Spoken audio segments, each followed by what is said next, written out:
Hey everyone, this is Russell Preston. I'm excited today to share with you my discussion with Gustavo Quiroga. Gustavo is a urbanist in the truest sense of the form.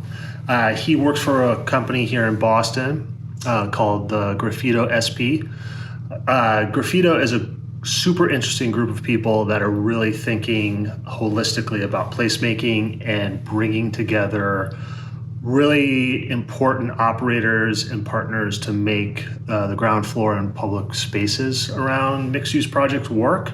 I've been lucky to see them in action over the years. We've worked on a number of projects where we've been planning for the city, and they've been involved in the developments that come either during or after we've done our planning work.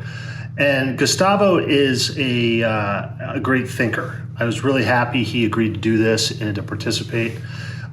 He's one of those people that is always interesting to talk to about cities.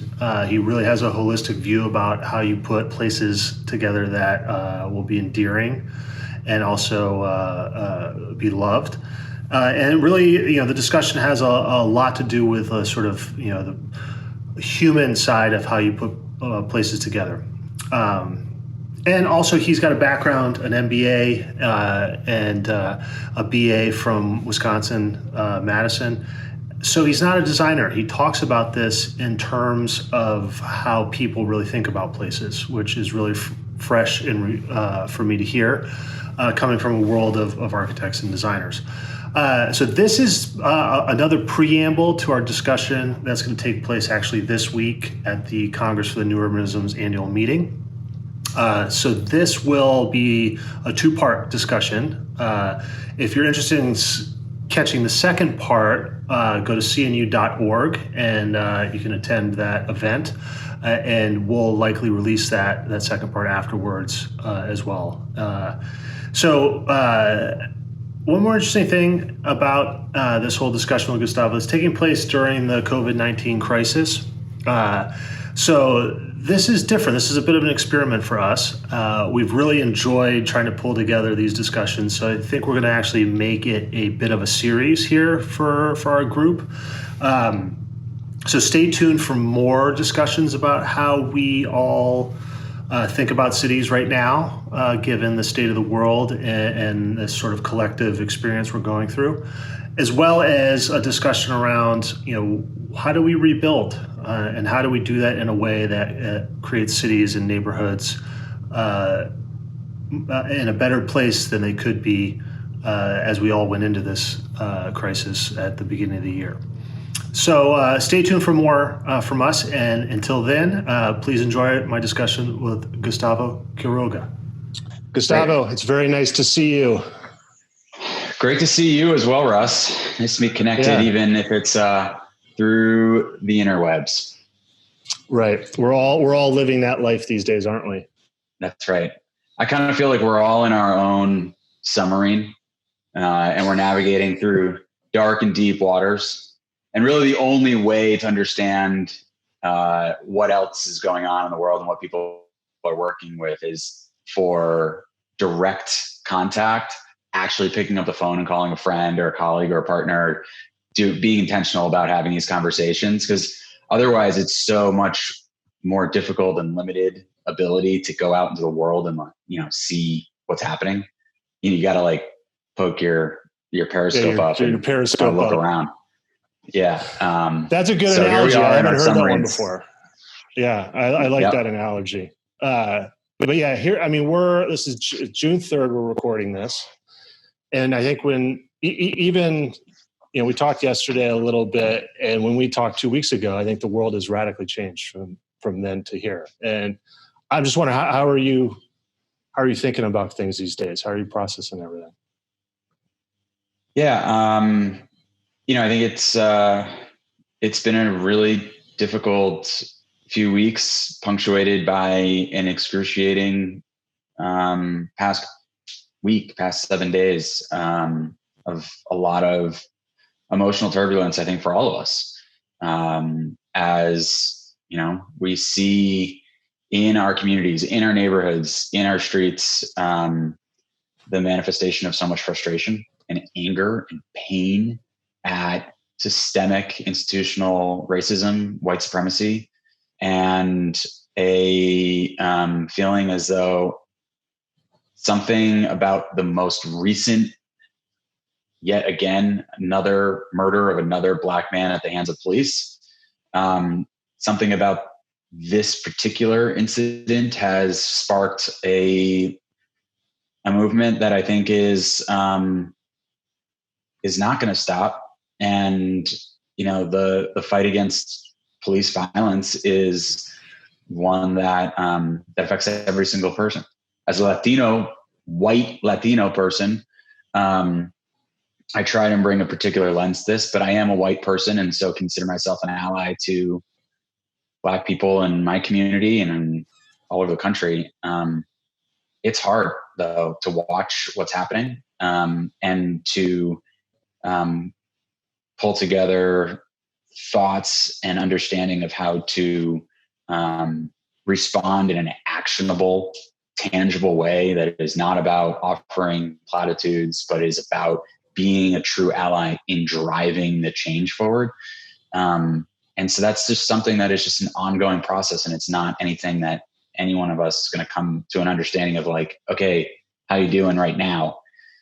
This is a 24/7, 365 lifetime commitment to fighting against racism, right? So, Right. It's been a tough week. I think I said to you earlier, I ate a frozen burrito for lunch today, standing at the counter, and realized I was so hungry. I ate another frozen burrito, and the amount of emotional and mental energy that we're expending is tremendous. And, go ahead and eat a second burrito because, it's okay. Yeah, it's okay these days to have 2 burritos, maybe even an ice cream sandwich. That's right. It's difficult. I know there's a lot of emotions, a lot of anger, and I know within the new urbanism, this discussion around equity and around all of the systemic issues in our country we've been talking about for a while now. And I commend Lynn Richard, who really, the CEO who brought that to light to that organization. And I think we're recording this a week before the annual meeting.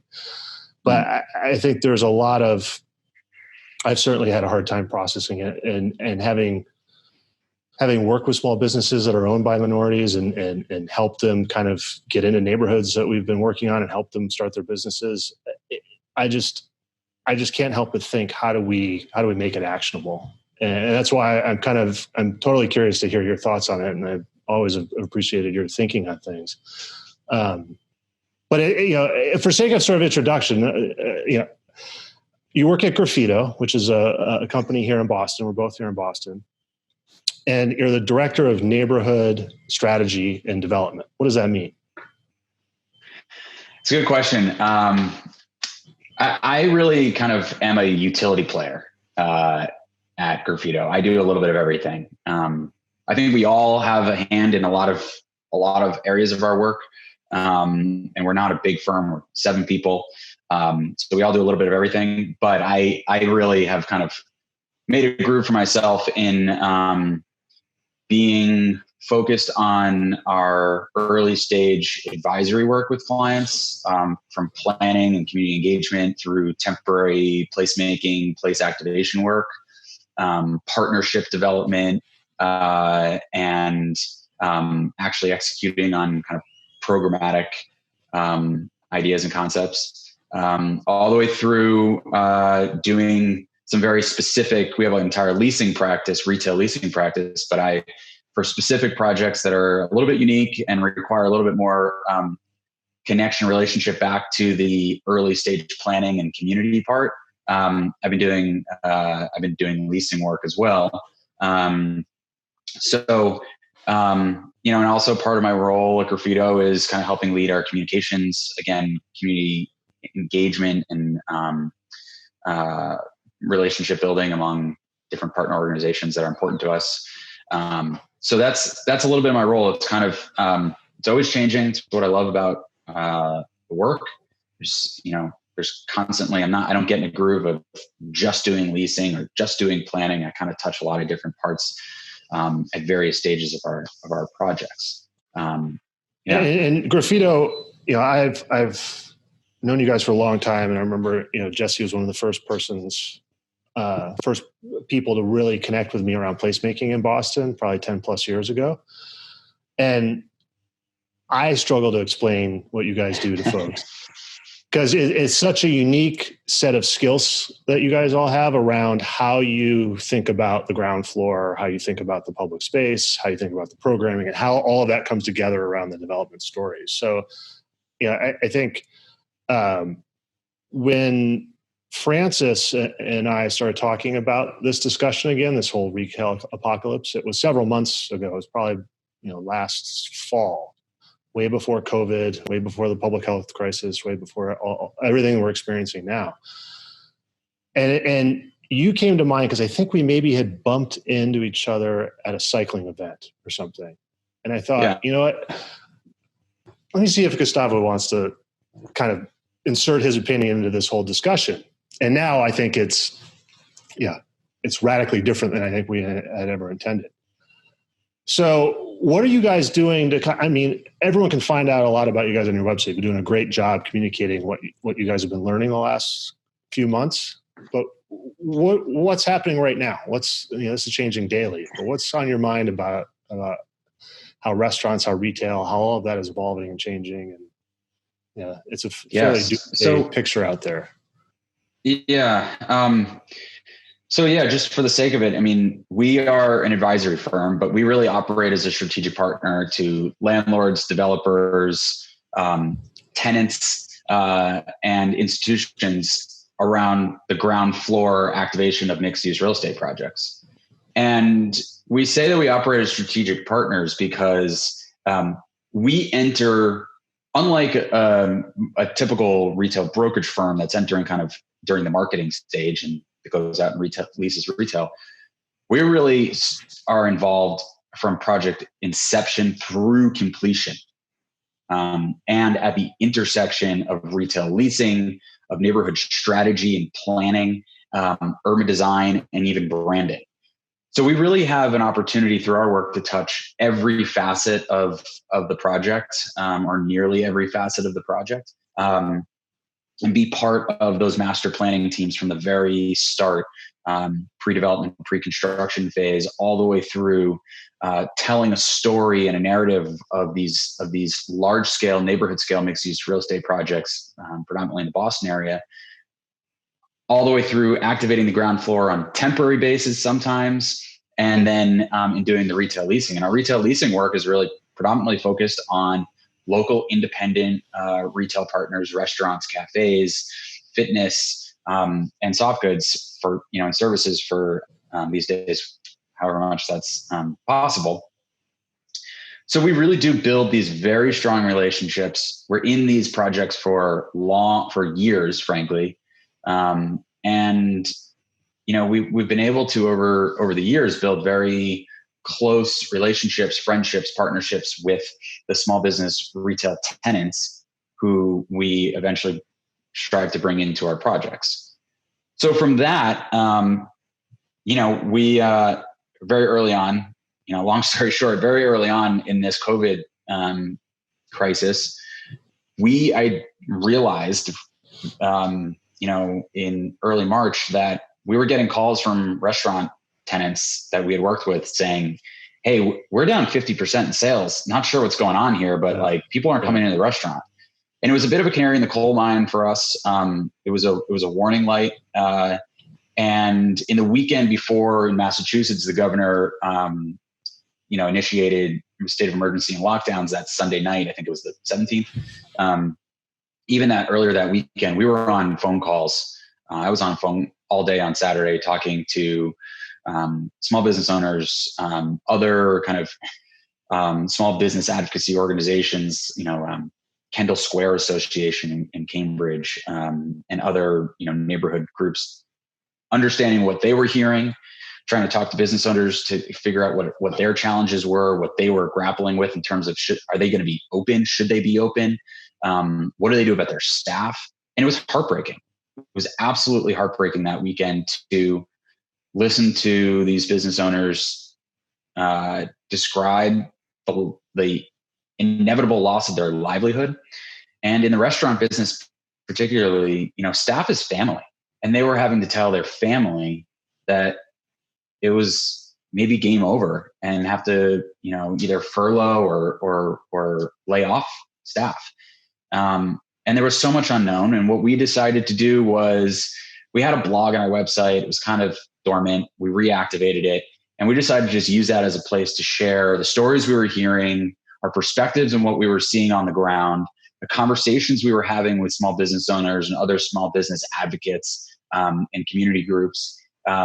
Hear the challenges, the specific challenges from business interruption insurance to liability questions, all these things, how to talk to your landlord about rent, all these things that we were hearing, collect them, share them in blog posts. And the whole point was to do what we always do, really, which is to serve as a translator between the retail small businesses and the institutional capital at the landlord developer side of our clients, right?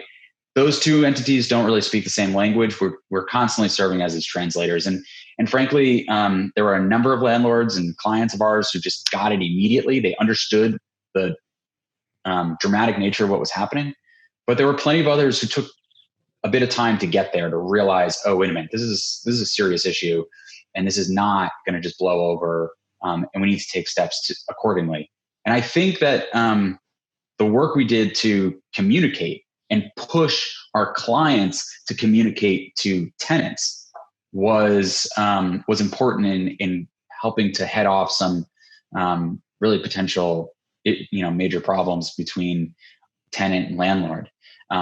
So we've been continuing that work, and it's kind of expanded its breadth and coverage of the issues we're focused on, from thinking really critically about what we're seeing around how restaurants are redesigning their spaces right now to accommodate for takeout and pickup and these kinds of things for social distancing, and the interior restaurant design, how we're thinking about curbside management issues. All these things have been picked up, and we're talking about them on this blog, sharing out with our partners, with our clients.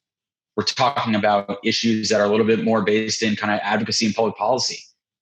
Liquor license reform is a long-standing issue here in Massachusetts, here in Boston.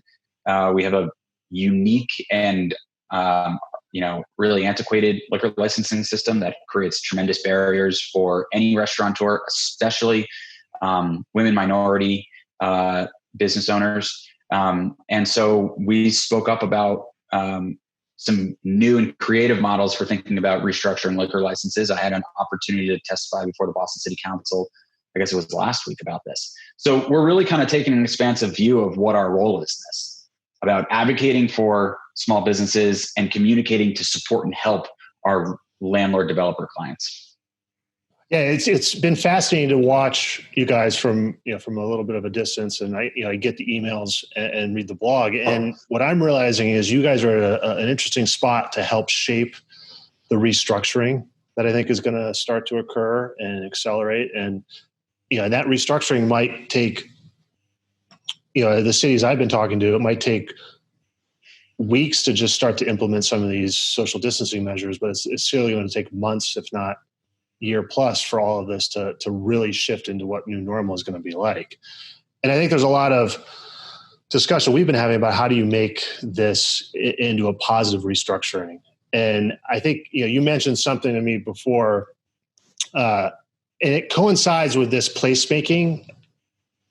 That conversation has been a big through discussion in all of these retail conversations we've had over the years within CNU. But right now, you mentioned this, and I should just pass it back over to you, but like how important the relationship is between the landlord and the tenant, and how placemaking really is about the people that are shaping that place, and how those two are interacting right now is really going to demonstrate, are you a partner or not in creating this place? And I think that's a powerful concept that, for me, sort of comes right down to the core of what placemaking is. And I think you guys are experiencing that a lot more than I am with all of your clients you're talking to.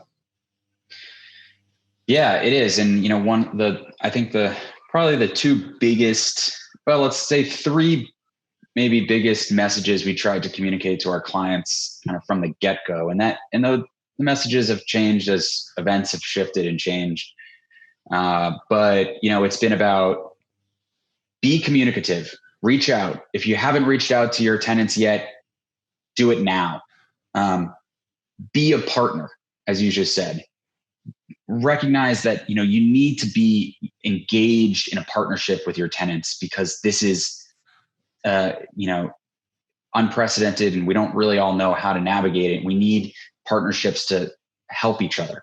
And then be flexible. And flexibility is something we've been preaching for years, frankly, in our projects, whether it's flexibility in the design of an open space along a streetscape, or it's flexibility in how we think about the physical build out of retail spaces to allow for flexibility in uses over time, or flexibility in terms of the terms that may be brought to the table for a lease. Flexibility in development right now in the retail real estate is probably the most important value you can bring. One of the most important values you can bring to the work, because things are changing so fast. Conditions of both the economy, the industry, the market demands, whatever they may be, everything is happening so fast. You have to be able to pivot and react quickly, and building in flexibility into your mindset, as well as the tangible tools you're working with, is really important. So how did you discover placemaking? Because I know you come from a sort of business, a background, went to University-Madison for undergrad. Like, how did you discover this sort of dark art of creating walkable, active, retail and destinations and all that? It's, because you're not an architect. I'm not an architect. I'm not a trained planner. I am, if there's anything I'm trained in, and I have an MBA, but whatever that, helpful. But if there's anything that I really kind of cut my teeth in and came out of, it's the art and science of community organizing. I didn't come from a business background, actually. I came from a community organizing, political organizing, community economic development, and social enterprise background. I did community organizing early in my career around energy efficiency and sustainability issues in New York and in Boston, building campaigns around those issues, around green job training programs, and then moved into community organizing on broader kind of just general community economic development issues in the Allston-Brighton neighborhood here in Boston. Also working very heavily at that organization I was with on their affordable housing portfolio, working with tenant communities, resident communities there. And as part of that, I've always been someone who has been fascinated by the interconnectedness of cities, the ecosystems that cities represent, that what they are, and how housing is directly related to community health. And community health is also influenced by the health of the localized economy. So all those things are connected. I started doing a lot of small business economic development work as part of my work at the Allston-Brighton CDC. And long story short, one day I, kind of tripped over opportunity and was asked to help run a campaign for mayor in 2013 here in Boston. It was a historic race, first time in 20 years that there wasn't an incumbent running. And it was just an incredible experience, kind of broadened my connection to the entire city of Boston, not just a few neighborhoods that I've been active in. And through that, I actually met Jesse, who's the founder of Graffito. We had some conversations. He and I had a great lunch that summer, actually talking about small business public policy issues that I wanted to kind of incorporate into this campaign we were running. And we stayed in touch and started doing a little bit of consulting work after the campaign. By the way, we lost. It's okay. We won the war of ideas, is what I like to say. And I remember that campaign. Yeah, it was a good one. And so from doing a few consulting assignments to, Jesse really felt as though to grow a business, he wanted to expand the advisory work that they were beginning to do, not just the leasing work. And, we've always taken a lot of pride at Graffito and having a group of people on our team who come from a range of backgrounds, planners, architects, yes, but also an attorney. Someone came from just straight up leasing development world. Someone who came through more of the kind of retail, on the retail operator side. So we have a collection of people who have a diverse set of experiences. And I think I just kind of am another one of those diverse set of professional experiences. So it's a generalist, an urbanist.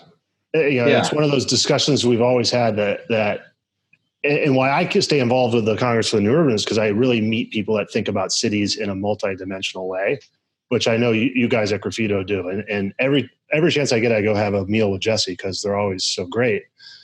And your guys' commitment to thinking holistically about it is what I think, makes folks want to work with you and it definitely stands apart from other I just need to lease this space. How do I do it? And I think that's what's so interesting. But, we had conversations about this back when we were planning Union Square even. How do you set the stage for a place to really feel authentic? And how do you think about how you do that? And it's interesting that you come from a background in sort of community organizing because it's really about the people. So how do you connect all those people together? Yeah, so I sort of, we've talked about this at Graffito in the past. I sometimes cringe at the word authentic because it's kind of like placemaking. It's kind of overused and has lost meaning in some ways. But I think what people are trying to achieve by using that word authentic or authenticity is it's like we don't need a word to describe it. It's just like it's a matter of supporting the people who actually already live in a neighborhood to feel as though the new development that's happening there perhaps, or new business investment that's happening there is actually for them. It's not just for them, it's by their neighbors, and represents and amplifies what I always call like the 3 C's, the existing culture, character, and context of the places that we're working in. And that's something that we focus a lot on in our early stage work, is understanding that context, having a lot of conversations with existing, current community members, and bringing them into the conversation early. And I think authentic is just, a way of describing honesty, right? Yeah, so, exactly. So if we're being honest about a place, it's about, showing what it really is today, not some stylized rendering of, what we as people who may not live there hope for it to be. I think that's a big part of it. It's just being, honest about what's here today, and how we can incorporate those things into the fabric of the story we're telling. And what I find is that you don't know those things unless you actually talk to the people that are living there. Or how could you? Right. And it goes back to this communication at its core is essential for placemaking to work. You guys have been involved with the sort of Austin area that Harvard is sort of expanding into for a while. And, we know that we were both mutual friends of the guys at Aeronaut, and the sort of incubation you guys have been doing in that neighborhood for years now. Tell us a little bit about what's been going on there and how you guys have been curating that. Yeah. So for the past 5 years, we've been working with Harvard University. For those who aren't as familiar, people mostly think about Harvard Yard and Harvard Square, the neighborhood in Cambridge, which is on the north of the side of the river, not part of the city of Boston. Well, just across the river south is the neighborhood of Alston, an amazing neighborhood. It's the only neighborhood in Boston, and some have said really the only neighborhood anywhere in America that is named after an artist. And I think it's that's been infused into its creative culture. But along in Alston, there's a corridor called Western Ave. This is where Harvard Business School is located, Harvard Stadium is located, and the new and expanding enterprise research campus of Harvard, as well as a brand new science and engineering school that was slated to open this summer and has been postponed. But this is a radical part of the city that's changing. There's a lot of change that's happening there, and there's a lot of development that's taking place. Yeah, big infrastructure moves, highways moving. Yeah. Yes, absolutely. And so we've been working for 5 years with Harvard, which sounds like a crazy amount of time right now. They asked us to help think about how do we think about existing Harvard-owned buildings that are commercial properties, not new big academic buildings, but a string of underutilized, frankly, historically not well-tenanted commercial buildings that all had their backs to the street, that were not really public-facing retail or service amenities to the neighborhood. How do we think about those spaces in a way that can invert that, be more public and outward facing, provide the kinds of retail resources, services, amenities that any neighborhood would want, and that this part of the neighborhood was in many ways lacking, and plant the seeds of a vibrant commercial corridor that frankly the neighborhood had been striving for decades. And I know that because, as I mentioned before, I worked in this neighborhood doing community organizing just a few years back.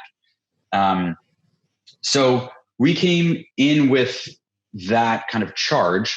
And what we did very quickly was recognize that there was a huge map to look at in this neighborhood. And what we wanted to do is focus in on one kind of particular spot. We were able to identify a little cluster of buildings that was very close to a critical intersection at Barry's Corner.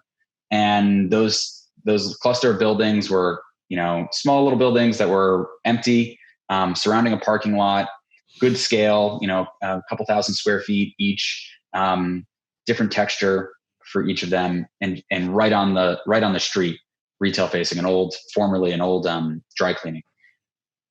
With Harvard, we worked to totally clear out those spaces, clean them up, white box them. And the whole idea was, let's create a platform for creative program partners to come in and have a physical space to perform, create, rehearse, practice, showcase, engage, do things, gather. And this is a neighborhood that is full of creative professionals, musicians, artists, performers, makers, etc., with no places to perform, rehearse, create, practice, make. There's just no spaces for that except for maybe some basement music venues. So we created this space on a map. There were some kind of zones of properties on a Harvard map. This one happened to be zone 3. And we just kept on calling it zone 3 and zone 3. And it kind of just stuck. It was a kind of ambiguous enough. It didn't really mean anything. It didn't really carry any baggage. It wasn't an attempt to rebrand this place in this neighborhood. And it really kind of had enough of a blank slate quality, which is exactly what we were trying to bring, is a blank slate and a blank canvas for people to put their own fingerprints on. And, fast forward, we were able to use that space as a platform for amazing set of programs with a really wide range of diverse program partners doing things from holiday markets to art shows to month-long creative art markets to, some folks may be familiar with PRX, the podcast production organization. We created the PRX Podcast Garage in this cluster of buildings, which was a first anywhere. It was a public-facing podcast recording studio to bring people in and have them share their stories and teach the art of podcast storytelling. All sorts of programs, and included in that was a lot of emphasis on public art, murals on the property, as well as taking advantage of Harvard-owned walls elsewhere along the corridor to do a lot of work to engage local community members and artists from nearby to create art. I guess what you're referring to with Aeronaut is a brewery in the area, awesome brewery that's done a lot of work on art and programming in their space. Early on, we knew that we wanted to do something over the first summer we were in this space to create a community gathering place, a place where neighbors could show up after work, have a cold beer, get some food from a food truck, let the kids kind of run around a parking lot. And then, maybe later into the evening, there's a band that plays, a local band that plays, and, Austin hipster cool kids can show up a little bit later and have different kind of times of the evening for different groups of folks. And we started doing that one night a week in a parking lot. And it was a huge success. And it grew the next year to 2 nights. And the following year, we actually took an adjacent, empty, vacant lot that was kind of run down, totally redeveloped it into this beautiful space, kind of set up for a beer garden with all of the infrastructure that you need to do this kind of stuff. Water, power, stage, lighting, all this stuff. And we opened up. And now we do 3 nights a week. It really sparked a flourishing culture of beer gardens in the summer here in Boston. And we're really proud to say we were the first ones to do this. What's so amazing about this is that this is Harvard University. And I remember this neighborhood because my wife Jillian was looking for studio space, and that, back in the day, that was a section of town that was kind of flyover area. Like it was raw. It was there was no destinations there. And now, fast forward maybe 10 years later, and you guys have been working on it for 5 years now. It's a spot people go to. It's a spot that is on people's radar. It's a place. It has become a place that has meaning and to a large degree some type of soul that normally it had in the culture of Boston. It didn't prior to that. Well, the Western Ave corridor had been for too long a real kind of throughway to get through the neighborhood from one place to another. And surrounding it, you had this, as I described before, this incredibly vibrant, diverse community of artists and creative professionals who've been living there for decades and decades, and different waves and generations of it, but always been a very creative community, a very active and activist community. But again, there was no places in their own neighborhood to come and gather and do those things. So the idea was, we're not trying to create something new here. We're just trying to give a space for people to do the things they want to do. And it's supposed to, I always call it like a creative bedroom community. You have to leave your neighborhood to go find practice rehearsal space or, maker space or whatever it is. Right. Or by the way, there was like 2 bars in the neighborhood, 2 restaurants in the neighborhood. Can we find a place where we can bring folks together in their own neighborhood to do those things? And a big part of it, by the way, is that Harvard wanted to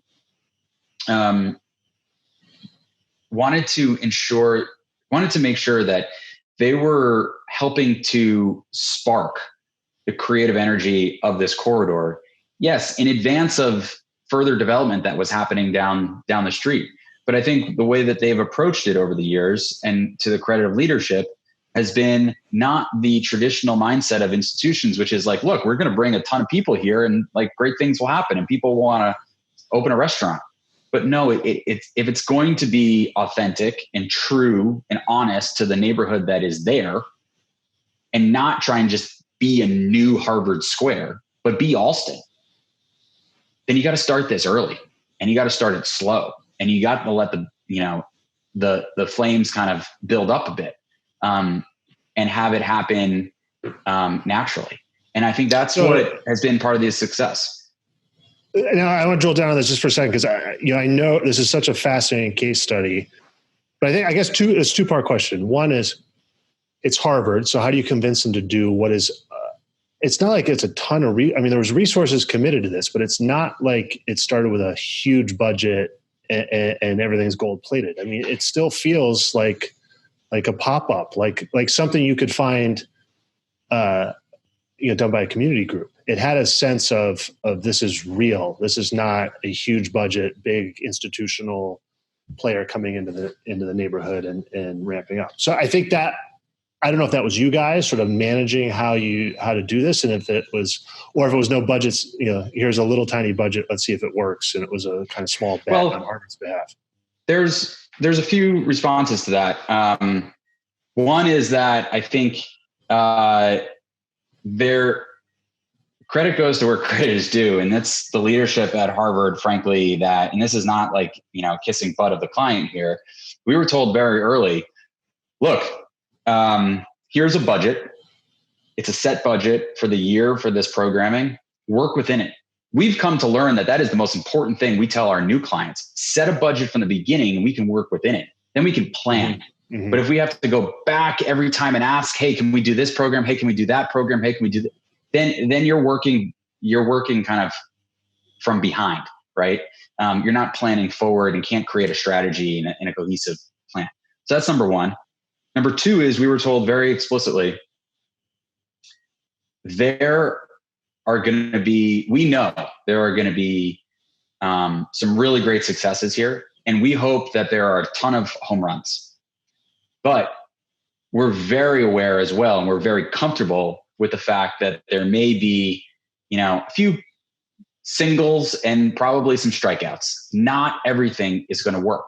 And a spirit of and a value for experimentation has been part of this work since the beginning, since before we even were engaged, because, it was said to us on day one. So I think a commitment to experimentation, a commitment to, in this world, there is no such thing as 100%. There's no such thing as batting 1,000, right?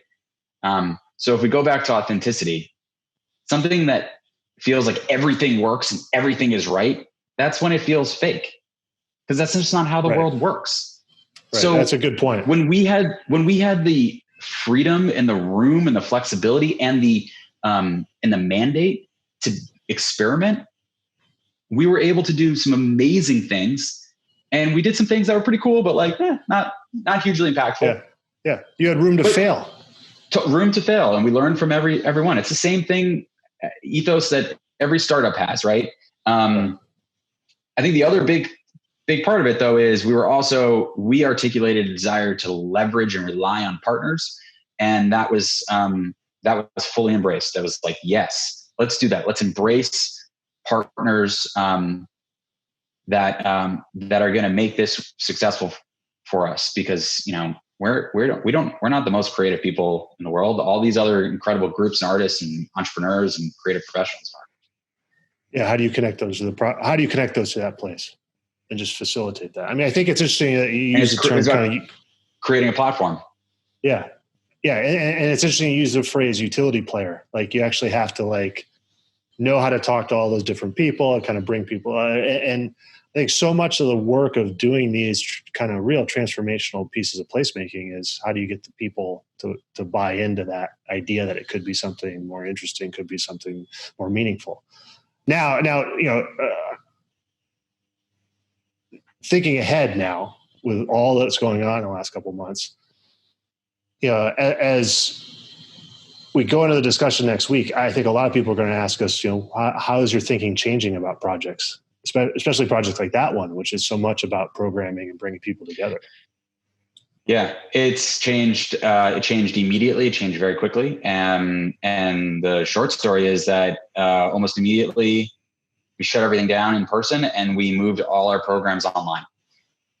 We moved the programs that we were already working on. We moved them online. They were able to translate easily. And for this summer and looking into kind of the next, we kind of operate on a September to September cycle for our planning. We're thinking about everything being online. We probably won't be in that space doing physical programs. And that creates a challenge that I'm sure a lot of folks are struggling with. But we're looking right now at a successful pivot. This CNU conference is online. And I bet you for a lot of people at this point in this context, it's not going to feel that bad. You wish we could be together, go on real live, project tours and hang out and go have drinks after this is done. But it's possible. So we've pivoted on this to online, to virtual programs, like so many people have done across the country, across Boston. But we're still relying on partners, even more so. Yeah. Yeah. And are you finding that those organizations, those partners, are eager to participate, and that the attendance is higher, or how is, because I think so many people are questioning right now, well, as restaurants reopen, at 50% capacity, are they going to make it? And some might, some won't.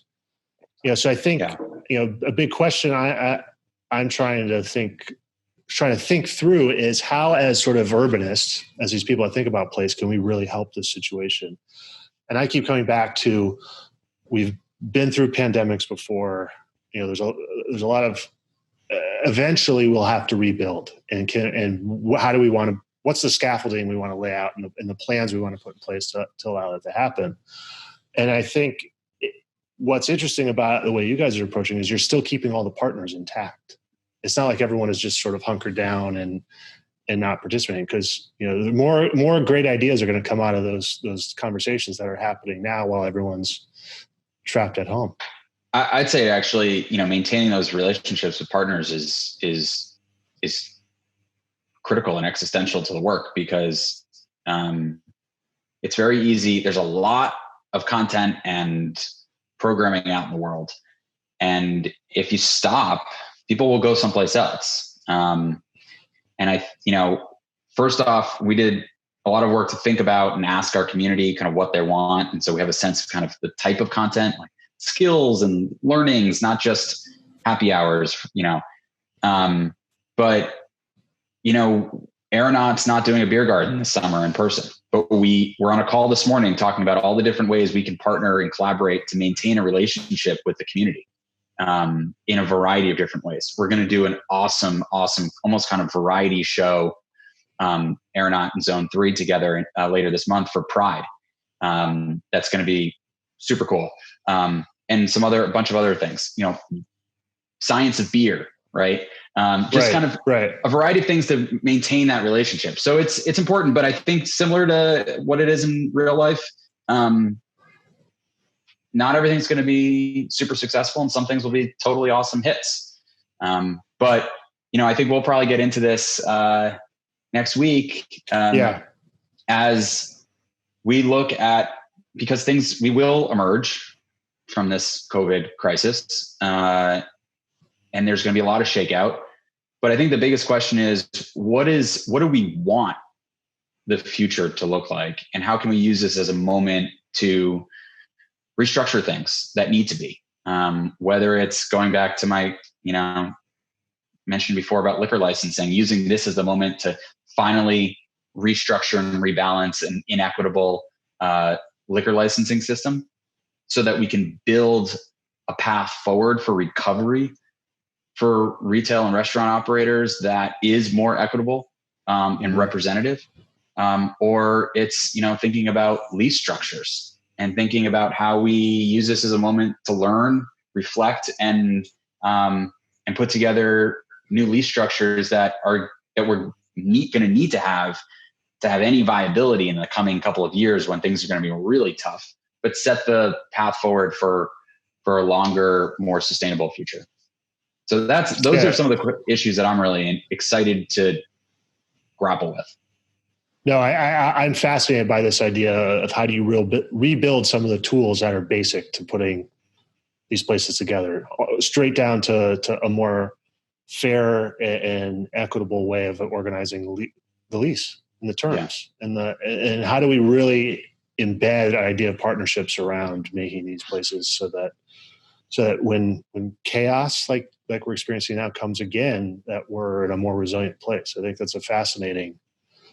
I mean, that's something that's giving me a little bit of hope these days, is thinking that through. And I mentioned this before we started rolling, that these conversations are one of the things I've been most excited about the last week, for sure, because it has a focus on, I think, what's coming next and what the future could be that is positive. Yeah. So I know we're getting short on time, but one more thing I wanted to mention, just as we're kind of introducing you to the CNU community with this little chat we're having. I think the last time you and I maybe saw each other in person in the real world, when things were like that, was at the Cyclist Union's event, I feel like. Yes. Boston You know, Cyclists Union event at the Ben Franklin Institute, or I think that's tech school. Yeah. Yeah. So the question though is, what do you think is going to happen to cycling?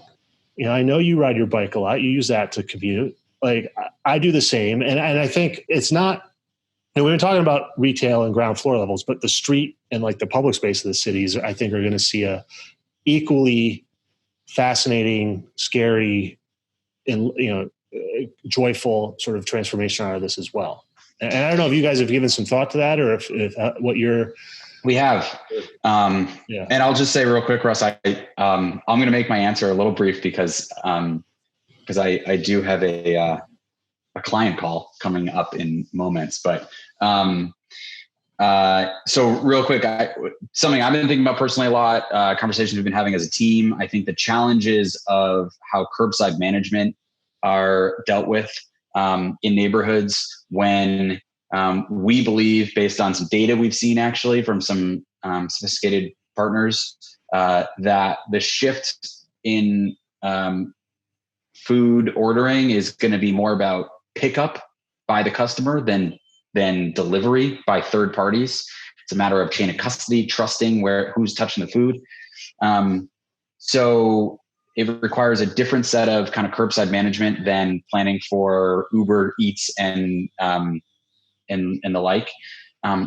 But we cannot allow this to be a moment in which we just simply let people retreat into their cars. We just can't. We just cannot. I refuse to be part of that kind of process. I'm with you there. I think everyone's scared about that being. Yeah, and it will take leadership from cities to make the space for bikes and buses and pedestrians now in a kind of moment of urgency that will be difficult to peel back later. Right. And I think we're seeing a surge in cycling across the country. But of course, also we're seeing a like hyper localization of people's lives. People aren't really traveling that far away, which should mean that people are going to walk and they're going to bike. And if we give them the space to do it, as things open up and more cars come back on the road after we saw a huge, reduction in traffic, that wide open road with no cars you were experiencing, in April is now going to be more busy. If you're not given the space, you're going to be more afraid to ride. It's common sense. It's the same principles as before. But we just have to push to create the space for bikes, pedestrians, and transit. No, I'm with you there. I think knowing you're short on time, I want to make sure you get on with your day. Let's put a pin in that one, because that's a huge part of this discussion. That's so important. And I'm so glad you're thinking about it. This was great. Thanks so much for the time. Really Where appreciate can it. people find you? Is Twitter the best? So Twitter, I'm pretty active there. So I'm at GooseQ, GOOSEQ. You can find me there. Graffito.com is our website. And for more about the Zone 3 project we talked about in Alston, you can go to Zone 3. That's the number 3, westernave.com. And it's at Zone 3 Western Ave on all social. Awesome. We'll put that stuff in the show notes. And this was awesome. So at Graffito SP on Instagram and Twitter. Cool. All right. I'll make sure that gets in there. Cool. Well, hey, Gustavo, it was awesome seeing you. Thanks for having me on the podcast. This was great. Sounds good. Can't wait to talk next week more. All right. Sounds good, man. See you later.